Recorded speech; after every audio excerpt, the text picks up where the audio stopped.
Aujourd'hui, dans Pleine Confiance, je te parle d'un objectif qu'on devrait éviter et pourtant qu'on poursuit très souvent, puis d'un autre objectif qu'on devrait poursuivre et qu'on néglige trop souvent. Pour ceux et celles qui ne me connaissent pas, mon nom c'est Daniel Lambert et j'ai plus de 20 ans d'expérience à titre de psychologue. Si tu as des objectifs qui te tiennent à cœur et que tu ne veux pas risquer de les abandonner, je t'invite à profiter de mon expertise pour t'assurer non seulement d'aller confiant, confiante vers ce que tu désires, mais aussi d'avoir du plaisir dans le processus qui te mène vers la vie que tu désires. Si ce n'est pas ta première fois ici avec moi et que tu apprécies mes coachings, pense à me le dire en me donnant 5 étoiles puis en partageant le coaching avec tes amis. Pense aussi à t'abonner au pleineconfiance.com/abonnement pour être certain de ne pas manquer tous les autres coachings. Une fois abonné, tu pourras mettre tout ça en pratique et être en direct avec moi chaque semaine pour profiter de mes réponses aux questions des abonnés. Oprah Winfrey disait: la plus grande découverte de tous les temps, c'est qu'une personne peut changer son avenir en changeant simplement d'attitude. Cette citation-là m'amène à te parler de l'objectif qu'on devrait poursuivre et qu'on néglige trop souvent, soit celui de changer notre attitude justement face aux circonstances extérieures de notre vie de façon à être plus heureux. Tu sais, souvent on fait exactement l'inverse. On tente de changer les circonstances extérieures pour être plus heureux. On veut un nouvel emploi pour être plus heureux, on veut une maison, on veut une nouvelle auto, on veut plus d'argent, on veut trouver l'amour, avoir un enfant, etc. Je n'ai rien contre ces objectifs-là, mais il faut réaliser que ces objectifs-là et toutes les autres choses qu'on peut désirer dans la vie, on les désire au fond parce qu'on pense que lorsqu'on va les avoir, on va être plus heureux. Right? C'est donc qu'ultimement, c'est d'être heureux qu'on désire. L'erreur consiste donc à rendre notre bonheur conditionnel à obtenir des choses extérieures que l'on désire. En d'autres mots, il faudrait éviter l'erreur de être juste heureux une fois qu'on va avoir obtenu ces choses-là. Pourquoi? Ben, tout simplement parce que je ne veux pas être heureux juste quand je vais avoir ma nouvelle auto, mon nouveau travail, mon nouvel amour. Je veux être heureux maintenant. Pas toi? Je vais être heureux maintenant dans le processus d'obtenir ce que je désire. Parce que de cette façon-là, ce que je désire, c'est pas une condition obligatoire pour que je sois heureux. Je le suis déjà. Obtenir ce que je désire devient à ce moment-là un bonus, un extra qui s'ajoute à mon bonheur déjà existant. Cool ça. C'est ça le vrai secret pour être heureux, peu importe les circonstances de la vie extérieure que, ben, disons-nous-le, on ne contrôle pas toujours vraiment. Hein? Je ne contrôle pas tous les éléments qui pourraient faire en sorte que je trouve ce nouvel emploi-là que je désire. Je ne contrôle pas tous les éléments qui pourraient faire en sorte que je vais trouver aussi rapidement que je veux l'amour que je souhaite trouver. Je ne contrôle pas non plus tous les éléments qui pourraient faire en sorte que, aussi vite que je le voudrais, là, j'obtienne davantage d'argent. Par ailleurs, ce que je peux contrôler, c'est ce que je pense en lien avec ce que je vis à l'extérieur, puis ce que je fais en lien avec ce que je vis. Voilà pourquoi je te dis que poursuivre l'objectif d'apprendre à être heureux, peu importe les circonstances extérieures qui pourraient m'arriver, c'est un des plus importants objectifs, sinon l'objectif le plus important qu'on devrait se donner pour vraiment améliorer notre qualité de vie. Pourquoi? Parce que cet objectif-là est sous notre contrôle. Et quel est maintenant l'objectif qu'on se donne souvent et qu'on devrait éviter? Ben, on devrait éviter de poursuivre l'objectif de faire en sorte que notre bonheur dépende des circonstances qui sont extérieures à nous. Ben, tu vas me dire, on fait pas ça, on fait pas ça. Ben, en couple, si tu y penses un peu, tu vas réaliser qu'on fait ça à répétition. On développe des attentes envers l'autre. On développe l'attente qu'il nous soutienne, qu'il fasse des choses pour nous. On va même parfois jusqu'à exiger qu'il sacrifie des choses pour nous. Fait que, de façon consciente ou inconsciemment, on se met souvent en couple dans l'espoir de guérir certaines de nos blessures. On s'attend au minimum que notre amoureux, amoureuse fasse rien pour raviver ces blessures-là du passé, n'est-ce pas? Mais ça, c'est des exigences qui sont complètement, excuse-moi, mais ridicules et pourtant très répandues. Comment ça, ridicule? Mais pense-y. Si tu te mets en couple dans l'espoir de guérir certaines vieilles blessures, premièrement, si tu avais certaines blessures depuis très longtemps et que tu n'as pas réussi toi-même à les guérir, est-ce que c'est pas un peu illusoire et même injuste de penser que ton nouvel amoureux, ta nouvelle amoureuse, elle peut, ou encore bien pire, elle doit t'aider à guérir ces blessures-là? Après tout, c'est qui te connaît le mieux, toi ou ta nouvelle amoureuse? Qui connaît le mieux tes blessures? Deuxièmement, c'est pas ton amoureux, ton amoureuse qui a créé ces blessures-là. Tu les avais avant d'entrer en relation. Pourquoi ce serait à lui ou à elle de les guérir maintenant? Tu ne demanderais jamais ça, tu penses? Ben, c'est pourtant ce qu'on fait directement ou indirectement chaque fois qu'on critique l'autre pour des comportements ou des paroles qui, de toute évidence, étaient pas si incorrects que ça. Parfois même bien corrects. Sauf si la personne qui reçoit ces comportements-là ou ces paroles-là a en elle des blessures qui rendent ces comportements-là ou ces paroles-là souffrantes. Tu comprends? Il y a des choses qui sont effectivement impardonnables dans un couple. Je te dis pas que ça n'existe pas. Je te dis par contre qu'il y a plein de choses que l'on finit par définir comme étant pas correctes, juste parce que ces choses-là viennent graffiner, irriter certaines de nos vieilles blessures qui n'ont même pas rapport avec notre conjoint-conjointe. Il n'y a personne qui veut se mettre en couple dans le but d'aider l'autre à guérir ses blessures. Écoute, on est bien content si ça arrive, mais il n'y a personne qui veut cette responsabilité-là. On veut tous être en couple, pourquoi? Mais pour être heureux, encore une fois, pour partager du bonheur, pas pour régler des problèmes. De toute façon, souvent, on a bien assez des nôtres, n'est-ce pas? Bon, et c'est parce que, justement, trop souvent, le couple finit par devenir davantage associé à de la résolution de problèmes, plus qu'à du partage de bonheur, qu'on finit par se demander si on désire toujours rester dans cette relation-là. Cette relation-là perd de son attrait au fur et à mesure que les mois, les années passent et qu'on se rend compte que dans le fond, on est plus souvent en résolution de problèmes que d'autres choses. Alors si on met ces deux objectifs-là ensemble, imagine que les deux membres d'un même couple, on se donne toutes les deux l'objectif d'apprendre à être heureux, peu importe les circonstances extérieures. Alors, on se retrouve avec deux personnes plus souvent heureuses et qui ont appris à l'être par eux-mêmes. Donc, plus souvent heureuses que malheureuses, donc qui peuvent se rencontrer plus souvent ensemble dans le but de partager du bonheur, soit exactement l'objectif qu'on avait en tête, ou en tout cas qu'on devrait avoir en tête quand on se met en couple. Lorsque la vie me brasse, je sais que c'est pas à toi, mon amour, mais bien à moi de m'aider parce que je me connais mieux que quiconque et je veux pas te mettre ce poids-là sur les épaules. Je sais que ce n'est pas ton travail de guérir mes blessures. Alors, comment on fait pour changer d'attitude, pour être heureux, heureuse, peu importe les circonstances extérieures? Tu te rappelles les 4 étapes de création de la vie que l'on désire? La première, c'est vivre. Bon, ça, on va vivre des choses plaisantes, mais on va aussi vivre des choses moins plaisantes. Bon, tu n'as rien à faire là, tu as juste à vivre. Deuxième étape, désirer. On va toujours désirer mieux. Quand on vit des choses moins plaisantes, on désire que les choses s'arrangent, on désire mieux, on désire plus. Puis quand on vit des choses plaisantes, on désire que ça continue. Troisième étape, c'est là où le travail commence. Okay?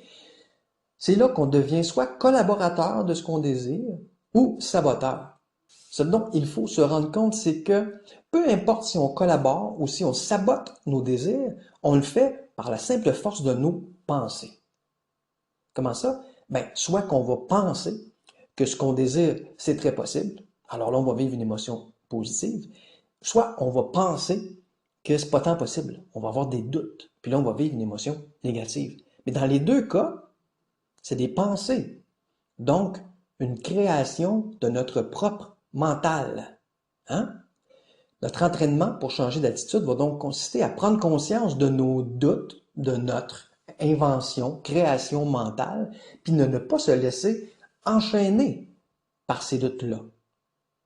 Voici donc une procédure que je te propose si tu veux être heureux plus souvent. Premièrement, développe l'habitude de prendre conscience de tes émotions négatives dès leur départ, soit avant que les émotions deviennent trop intenses. Dès que tu ressens un léger inconfort, prends-en conscience. OK? Deuxième étape, devant cet inconfort-là, prends conscience de ton langage interne, de ce que tu te dis, et réalise que c'est ce langage interne-là qui est la cause de tes doutes, de tes peurs, de tes craintes et de tes émotions négatives. C'est un langage interne. Troisième étape, imagine maintenant que ce langage interne-là, celui qui te limite, euh, qui ne viendrait pas de la personne que tu es, mais qui viendrait d'un colocataire qui te suit partout. Tu désires quelque chose, puis ce colocataire-là sabote toujours tout. Il dit que ben, tu n'as pas ce qu'il faut pour réaliser ça, que tu manques d'expérience, que tu n'es pas assez patient, que c'est pas la première fois qu'il t'essaie, puis tu n'as jamais réussi jusqu'ici. Fait que, hein, c'est quoi tes chances de réussir maintenant? Que tu as toujours des grandes idées, mais que tu vas jamais jusqu'au bout. Si c'était le cas, là, que c'était une personne à l'extérieur, un colocataire qui te parlerait comme ça, tu n'accepterais fort probablement pas. Que quelqu'un dénigre tes capacités, puis tes objectifs, tes rêves, comme ça. Après tout, il est qui, lui, pour remettre en cause la possibilité d'atteindre ce que tu désires? Cette troisième étape-là te fait prendre du recul face à tes pensées, hein, face à ton mental. Tu n'es pas ces pensées-là, tu es celui ou celle qui observe ces pensées-là. Tu es un témoin de ton mental. Comme tu n'es pas ces pensées-là, que tu es seulement celui qui les observe, tu peux décider de ne pas t'attarder sur ces pensées-là, d'autant plus que tu sais que ces pensées-là, c'est elles qui te limitent, c'est elles qui te gardent prisonnier, c'est elles qui t'empêchent d'aller vers ce que tu désires, tout ça sous le prétexte de te protéger. Mais de te protéger de quoi? De te protéger des émotions négatives? Ben, c'est déjà qu'est-ce que tu vis présentement, des émotions négatives, en écoutant ces pensées limitantes-là de ce colocataire-là qui est toujours négatif. Alors logiquement, si tu t'empêches d'aller vers ce que tu désires et que ceci t'a fait vivre des émotions négatives, ça doit être que ce colocataire-là pense que de suivre tes objectifs et d'être pleinement qui tu es va te causer des émotions négatives encore pires. Right? Et pourquoi être pleinement toi et poursuivre des objectifs qui te tiennent à cœur pourrait être tellement souffrant que tu serais mieux d'abandonner ces objectifs-là et de vivre à moitié? Ben, seule une personne avec des blessures profondes, qui est devenue donc très insécure par rapport à plein de choses, pourrait penser qu'être soi, c'est dangereux. Tu me suis? La question devient alors, est-ce que je veux vraiment que ce soit une personne avec des blessures profondes, qui est fondamentalement insécure, qui guide mes choix dans la vie? Est-ce que je veux vraiment que ce soit ce type de personne-là qui décide de ce que je vais me permettre ou non de faire? Si cette personne-là était vraiment ton colocataire, une personne à l'extérieur de toi, tu aurais vite fait de ne pas écouter cette insécurité-là. Tu aurais vite fait de réaliser que lorsque cette personne-là doute de tes objectifs, c'est en fait son insécurité à elle qui parle. C'est ses blessures à elle qui parlent. Tu aurais vite fait de réaliser que ces blessures-là sont pas les tiennes. Ils n'ont rien à voir avec toi, rien à voir avec la personne qui aujourd'hui désire plus de la vie. Right? Mais le problème, c'est que parce que ces pensées-là sont à l'intérieur de nous, ben, on pense à tort que ces pensées-là sont nous. Elles ne sont pas nous. Elles sont une partie de nous. Mais quelle partie de nous au juste? Creusons ça encore un petit peu. Elles sont la partie de nous qui a peur, qui a subi des blessures. Souvent des blessures qui remontent à très longtemps. D'ailleurs, les blessures, qui souvent sont les plus limitantes, sont celles qui remontent à notre enfance. Comment ça? Mais parce que quand on vit des blessures comme enfant, on n'a pas toutes les ressources intellectuelles puis tous les outils dont on peut avoir comme adulte pour gérer ces blessures-là. Alors on fait très souvent des liens qui sont pas le juste reflet de la réalité et donc des liens qui nous font encore plus mal. Personnellement, j'ai été intimidé tout le long de mon adolescence. J'ai vécu très souvent de l'humiliation. Et avec mon cerveau d'adolescent, au lieu de penser que c'était mes intimidateurs qui n'étaient pas corrects, j'ai pensé que c'était moi qui étais différent. Et pour ne plus jamais vivre cette humiliation-là, j'ai décidé de me rendre le plus invisible possible. Ma logique d'adolescent, c'était que si j'étais invisible, personne ne me rabaisserait. Alors j'osais plus dire mon opinion. Je voulais plus poser de questions dans mes cours ou ailleurs. Bref, je voulais plus oser exister de peur d'être encore victime d'intimidation. Ce que je réalisais pas à ce moment-là, c'est que en me rendant invisible, je souffrais chaque jour. J'étais chaque jour dans la peur d'oser être moi-même puis d'être peut-être jugé. Et je voyais tous ces gens-là autour poser des questions, même répondre à des questions du prof, et même parfois avoir la mauvaise réponse. Hey, ça, j'aurais jamais voulu vivre ça, là, pas avoir la bonne réponse devant tout le monde comme ça, là. Je voyais ça comme impossible. Et pourtant, je voyais bien que même après avoir eu une mauvaise réponse, ben, tout le monde pensait à d'autres choses. Mais moi, j'osais pas le faire. Ma partie blessée pensait sûrement que pour moi, une mauvaise réponse, ce serait la fin du monde. Et le pire, c'est que lorsque j'ai terminé mon école secondaire, jamais plus je n'ai été intimidé. Et pourtant, la peur de décevoir, la peur d'être critiqué, la peur de faire des erreurs, la peur du jugement des autres m'a suivi pendant encore une bonne dizaine d'années. C'est ça la vraie prison. La prison mentale. C'est une prison de pensée. Même s'il n'y a rien d'autre qui se passe de négatif dans ta vie, la prison de pensée reste là, au cas. Et c'est cette prison mentale-là dont il faut se libérer si on veut espérer un jour être pleinement soi et aller confiant vers ce qu'on désire. Donc pour ma part, ma prison de pensée a été longtemps la peur du jugement des autres. L'entraînement, ça consiste à quoi donc? Premièrement, ça consiste à remarquer dès le départ mes inconforts, à vouloir aller vers ce que je désire. Deuxièmement, à décider de ne pas écouter le langage interne de mon enfant intérieur blessé et insécure. Puis comment je vais faire ça? Je vais faire ça en respirant, puis en me disant, je ne suis pas ce langage interne-là. Je suis celui qui observe ce langage-là. Je suis l'observateur. Je suis celui qui constate que c'est un langage du passé. Troisième étape, au début, je vais faire rien d'autre que de calmer mes inconforts en respirant, en me détendant pour relaxer dans cet inconfort-là. Par exemple, si tu as un inconfort parce qu'une partie de toi, là, ta vraie nature, qui voudrait dire son idée, et que ton moi blessé du passé va semer le doute en toi, je te demande pas de dire ton idée. Non, je te demande juste de calmer cet inconfort-là. Je veux juste que tu te convainques que, tu peux calmer ton inconfort en respirant puis en te détendant. Tu n'es pas obligé de le fuir parce qu'il n'est pas si pire que ça. Tu vas voir. Il est bien moins pire que la douleur d'abandonner tes désirs et de t'empêcher d'être pleinement toi. Ça, c'est une douleur qui peut être quotidienne. Quand tu vas être convaincu de ça, alors oui, le prochain pas, ça va être de t'affirmer plus. Donc, calme ton inconfort, puis exprime ce que tu es de plus en plus. Ça, c'est la quatrième étape.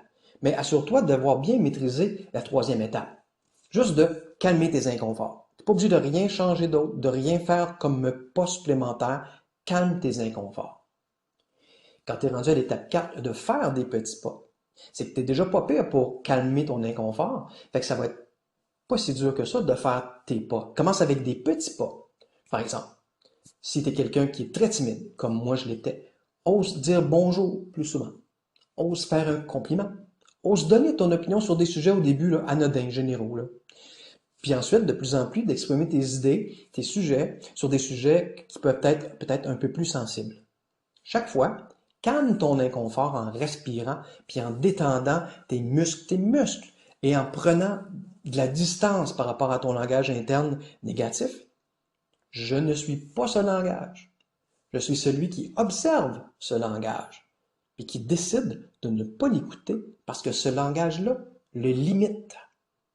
Tu vas voir très rapidement que l'inconfort passe vraiment plus vite et est bien moins souffrant que tu le pensais. Ben, pas toi qui le pensais, ton enfant blessé qui le pensait.